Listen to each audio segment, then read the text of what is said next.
So we're talking to Teya Dora, who's representing Serbia at Eurovision with a beautiful Balkan ballad, Ramonda. So Teya, can you tell us about the Ramonda flower and why is that the title of your song?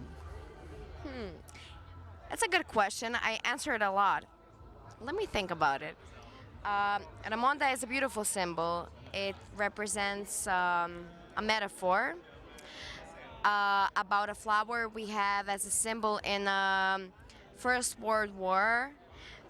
The truce that we had at the end, it's a symbol in Serbia and I believe in all over the world because it has a special inner strength. It's a very rare flower that when it totally dries out and when it dies, just a couple of drops of water can bring it back to life. And I took that as a metaphor for that as well, and as well as all the individuals and as well as all of the world. In a way, when you get lost, when you lose hope, when you don't know what to do, it could be a little problem, it could be a big problem, but you just don't know what to do and you want to close in and you want to stay with your habits and you don't want to move on. So maybe instead of that, you can do something else and maybe you can try to find your way and maybe you can try to ask for help or maybe you can ask yourself for help or I don't know, there's a lot of things you can do. But I was just thinking about that, and I was thinking about Ramonda and how it's a very nice metaphor in that way, you know. And I guess the song just came to life. So in a way, it's a kind of a phoenix flower. Yes. Conchita Wurst, she sang "Rise Like Yes. a Phoenix." Is there any connection there? Do you think? Yes, we call it Serbian phoenix. It rises from the ashes, as I have it in one of the lines actually at the end of the song. Yeah. Again, we come to it as it's rare, but I really would not want it to be as rare as it is, and I would want everybody to be able to rise as a phoenix, and I want myself to be able to rise as a phoenix whenever I'm feeling blue, whenever I'm feeling down, whenever I feel like there's no way out. So it's a subject that is very common, and it's a subject that everybody talks about, but it's never enough, it seems. Now, in Australia, we just marked Anzac Day, which is the anniversary of a battle in the First World War involving the Australians and New Zealanders. And your song also has a connection to the Great War. We know about how Serbia was involved at the start of the war, but very little about what happened afterwards. So how are you what message are you trying to bring in with your song about that period? I don't know. It almost felt that like there's no hope, you know.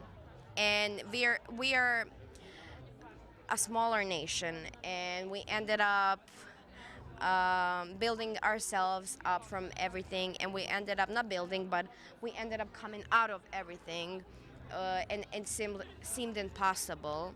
And I think that just the people and the warriors and the heroes, basically our grandparents, they just probably thought about the future and thought about their sons, their daughters, their everybody else that are coming, you know, and they sacrifice themselves in a way, and sometimes it just needs to be that way, and we are just very appreciative of that.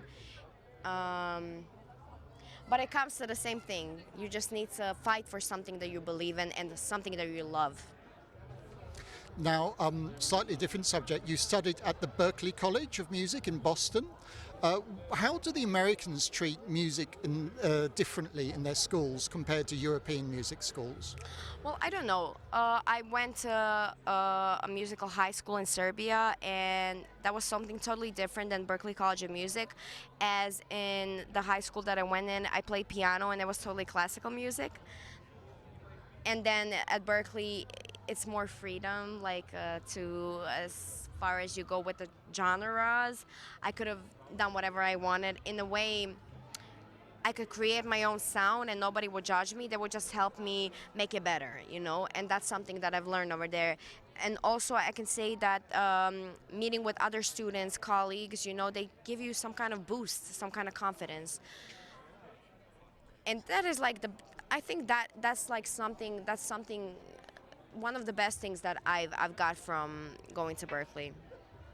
So you trained on the piano. How does it feel now to stand on the stage without this big prop in between you and the audience? Do you feel exposed? No. I mean, I don't know. I still, we had those pre-parties that we had. I felt lovely there. Um, we'll see how it goes on the stage. We still didn't have a rehearsal with the audience, but I feel like I don't feel exposed. I just want to share.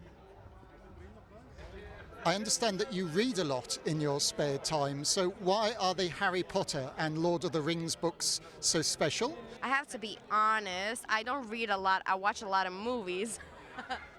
But I do read, like, I've read Harry Potter, of course, not yet Lord of the Rings, the whole trilogy. Okay, but how can fantasy books help us perhaps in real life? It helps me so much, especially with music. And I feel like Ramonda is also some way, it has some kind of ancestry about it. It has some kind of way of like previous lives and past lives. And it inspires me so much. I would love to just be honestly like in the middle age and just like make that kind of Renaissance music, not connect the middle age, but I love that kind of music, and I love to incorporate something like that and make it modern and possible for everybody to understand, but I just love it. So thank you, Teya. One final question. When can we see your semi-final performance in Australia, and how can we vote for you? So you can see it on SPS Wednesday morning, and you can vote for number 2, Teya Dora, Serbia, and song Ramonda.